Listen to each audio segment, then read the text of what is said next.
You're probably watching this video because you want to swap big and bulky stock instrument cluster with a tiny and elegant speedo. Before you spend your money and start spending time on replacing and changing things, I have to tell you about a couple of things which are very important and you have to know them in advance. So first of all, the custom speedo most likely will not show you the exact fuel gauge. This can be set up if you buy it from a shop like Bark. This can be set up to show you when the fuel level hits reserve. It will do it by showing the indicator lights just with the steady light. But it will not show you how much fuel you have left in a tank, and you will need to watch the mileage and reset the odometer after fuel up. Otherwise, you're risking it to be left with no fuel. Another big thing is when you buy it, watch the scale, because I made a mistake and the one I got, it has a scale from 0 to 200. It can show speed readings in kilometers or miles, but in any way, Interceptor 650, 200 miles, probably not.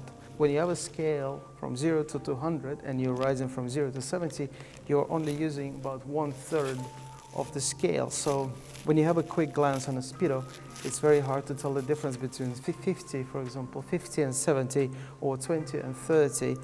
Okay, so if you are not too concerned about not having the fuel gauge and you choose the correct speedo with the correct scale, let's get it on the bike. The installation of the speedo is simple and straightforward.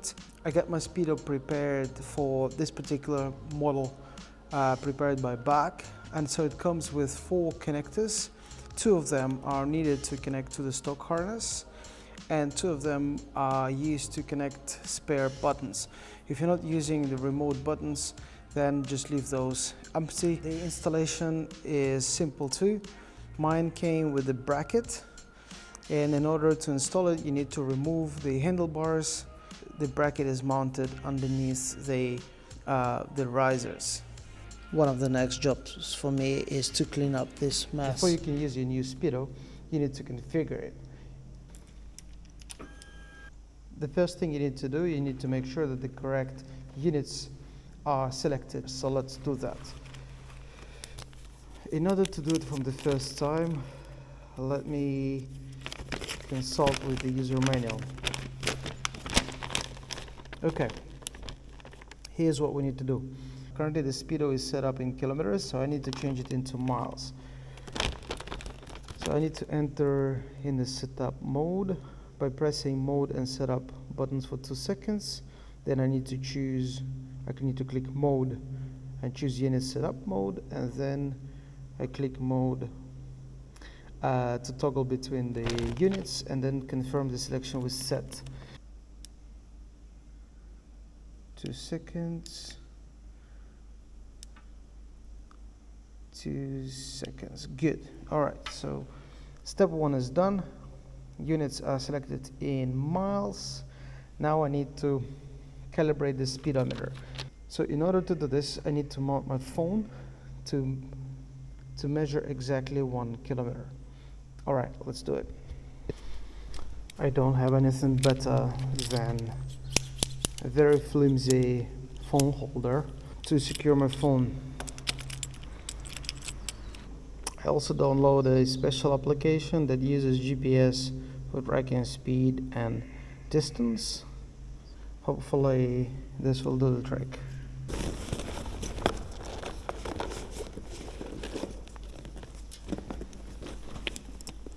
I will secure my phone with some cable ties. Perfect. All right, this is now ready. Let's take the bike out and let's do the calibration now.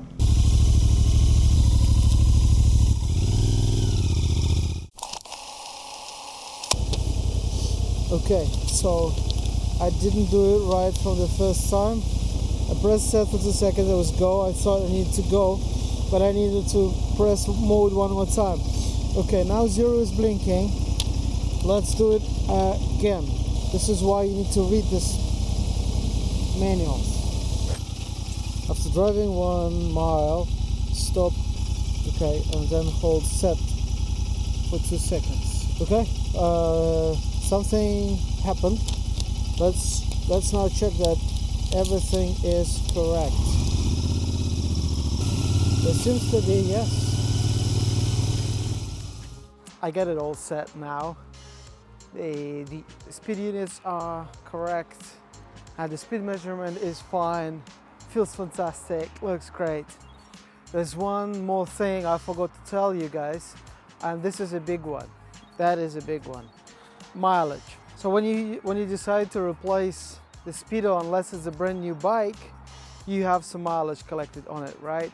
And there's no simple way to transfer your mileage from the old clock to the new ones. When you decide to sell the bike, you'll have hard times explaining to the buyer why you have discrepancy in mileage.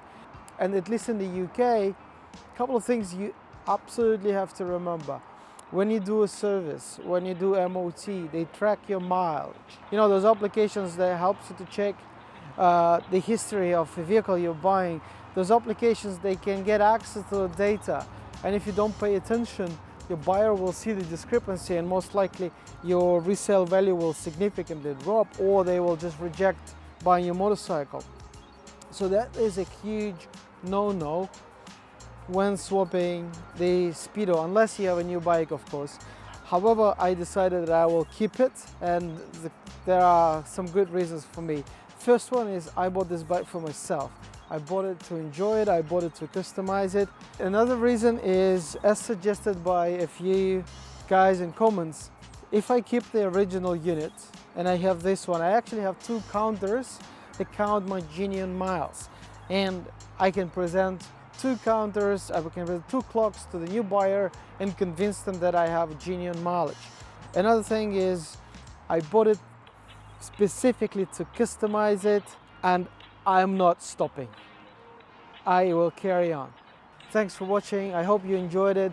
Let me know in the comments if you are still considering to swap the speedo or decided to keep the stock one.